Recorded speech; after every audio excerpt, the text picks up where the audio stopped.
My dear comrades, you're now seeing on your screen a certified specialist in being niche, a black belt owner in being try-hard individualist, and a guru of obscure interest. My videos about local street art, nerdy music, contemporary art, niche tech, and much more are still among the most popular in Russian language. And you know why? Because nobody else cares about this stuff.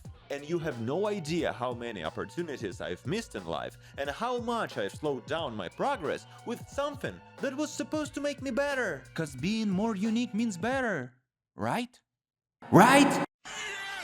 In this video, we'll look at three factors: your job, your hobbies, and your general interests. Their condition, both individually and combined, determines your position on the iceberg. From a complete loser to a guru. And most of you probably won't make it past the second level.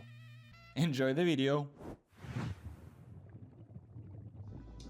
The first one is a complete loser. Unfortunately, that's you, if you work some random job, have no hobbies, and just sit on your phone or play games in your free time. And I don't think I really need to explain why having a job you hate is bad, but why video games or binge-watching shows can really count as hobbies, that's a separate conversation. Especially how gamers love to defend their honor on this topic. And I'm not here to demonize games either. When we talk about alcoholics, we usually don't mean people who appreciate fine wine. Same with gaming. We are not talking about people who just closed a 1 million deal, spent a week in Monaco, and then casually played League of Legends. But seriously, if you want to solve an addiction, you don't fight the substance itself. History has proven that over and over again. But here's the point I'm getting to. The key difference between our lifestyle and that of all our ancestors is that we're never bored anymore. Every generation before us experienced boredom daily. That's how all kinds of games were invented. Sports, card ones, even verbal ones. Humanity spent its entire history fighting boredom. And right in front of our eyes, our generation has basically defeated. But that victory became our curse. We can eliminate boredom instantly by pulling out our phones and staying stuck like that for hours. With a computer or a console, you can easily lose 10 hours straight.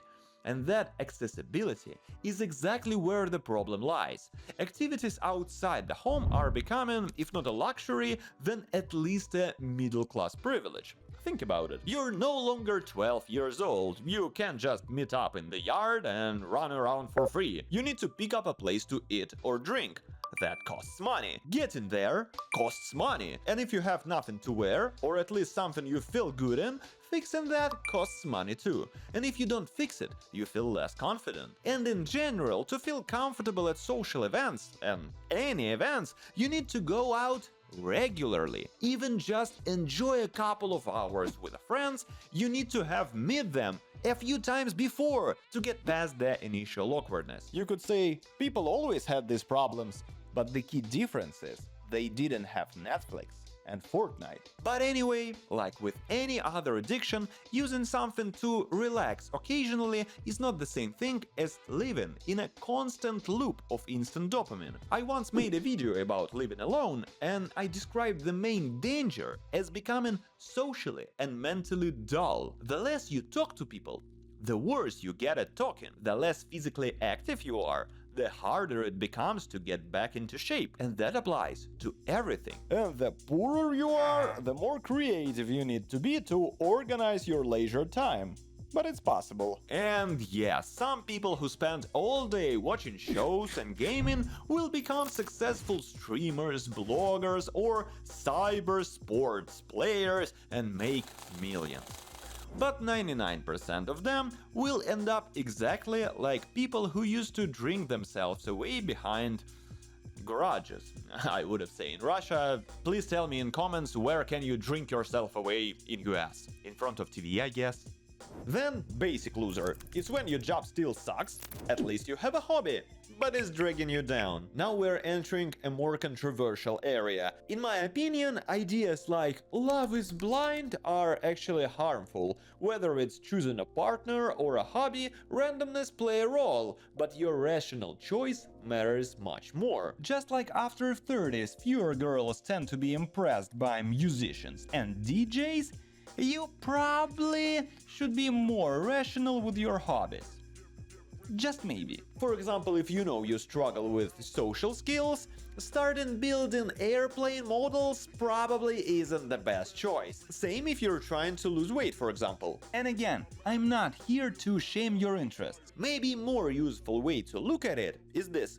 Your goal shouldn't reflect who you already are, but who you want to become. Immigration and adult life in general changed my perspective on my interests a lot. Maybe this sounds like betraying the underground, but now I get the most satisfaction from things I can share with others. Being the only person in the room who knows biography of Kim Jong-un or why Metallica original lineup broke up, it's only cool when you're 16. That doesn't mean everyone should suddenly become a K-pop fan just because it's popular.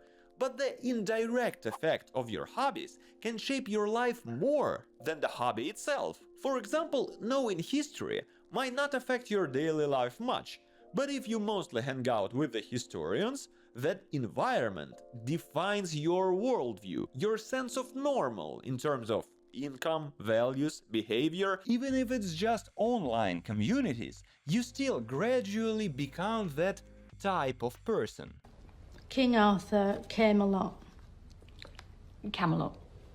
Camelot. Yeah, it's his court where he held court. It's a place. But there is also the opposite side, especially relatable if you have ADHD. When some people slowly become their hobby without noticing, others go to one yoga class and immediately start planning to move to Bali and become an instructor. You fell in love with the idea of a lifestyle, watch a bunch of YouTube videos, buy beginner gear, and a week later you're over it. Of course, that can be part of exploring the world and yourself, but it can also mean your psychological barriers, immaturity, or past failures stop you from committing to anything seriously. Fear of the blank page, fear of being new in a group, fear of not being perfect at something right away. These are all dumb but extremely common excuses. And if you haven't dealt with them, you won't move out this iceberg. But anyway, please finish this video.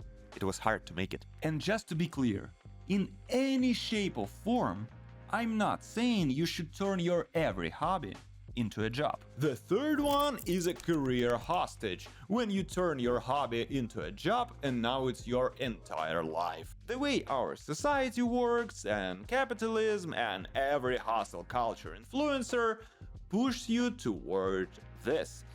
Constant optimization, new ideas, side hustles. For some people it even sounds great. 100% of your time making money. But if you tried it, it's like sleeping 2 hours a night just to get more shit done. No matter if you are an employee, freelancer, or entrepreneur, when your life revolves entirely around work, you lose touch with reality. And people in any kind of isolation became dumber, more boring, and less capable of handling life. And also, let's address the obvious. One of your hobbies has to be physical activity. Otherwise, your life will be shorter, lower quality, and less fulfilling. Some people say sports and cooking don't count as hobbies because they are basic necessities. I think that's a dumb take, but I get the logic. If you are a part of a running club, for example, or a local cricket team, or a skateboarding community, that's clearly a hobby. Same thing if you are into cooking beyond basic level, but unlike other hobbies, you cannot ignore these too. And that's exactly what career-obsessed people tend to do. If you don't understand your nutrition, at least at the level of calories and macros, you are screwed. If you don't find a form of physical activity you enjoy regularly, you're screwed, and you won't reach any serious goals without fixing these two. And yes, it's easier to stick to sports in a social setting, but if you can't manage your own motivation, you won't even make it past your third workout. The next one is always late. When you understand everything, you can even create balance, but cannot maintain it. At this level, there's gonna be two types, which is not connected anyhow, but can overlap in one person, and I'm one of them. Anyone who knows me knows I'm always late, and that applies to my interests too. I have much more interests than money, energy, or time for. Right now I juggle blogging, commercial work, gym 2-3 times a week, 40 kilometers bike rides, my clothing brand, writing songs and doing some designs for a music band, streaming, learning English, and personal life. And I'm late on everything. To be for real, I'm proud of my progress, especially knowing how chaotic I used to be. And maybe I will in the future. But right now, I still enjoying all of them too much, so I stay overwhelmed. Another category on this depth is over-nerdified. The one who knows too much and gets bored of conversation with the most people. Let's finally talk about niche interests. If you're genuinely into something, the deeper you go, the fewer people you can talk about it. The rarer your interest, the fewer even potential possibilities of conversation you would have. I often avoid political discussions or joke my way out of them, just not to kill the vibe of certain parties. I can only talk about music or tech with a handful of people. And this has actually hurt my growth as a YouTuber. I would probably be more popular, richer, and more successful if I wasn't so deep into obscure stuff. And I'm okay with who I am right now, and to be honest, my life is good. But looking back at some decisions, I can't help but facepalm. Still, I wouldn't tell anyone to go against themselves. Deep interests are what make you unique. Just be careful not to end up in crap bucket when your niche keeps you stuck. And the final ideal category is guru. With interesting job, interesting sport activity, interesting hobby, supportive environment, and time to just chill. And yeah, I've never met anyone like this. It's nothing more than fantasy of ideal. Someone who's been to therapy and the dentist, fixed their relationship with their parents, sober but fun, doesn't need to prove anything but still curious about life. Someone who does everything they need to and still has time to scroll TikTok for a couple hours. The key takeaway from all of that is balance. And that balance only comes after years of understanding what you truly want and what you're willing to sacrifice for it. Please subscribe.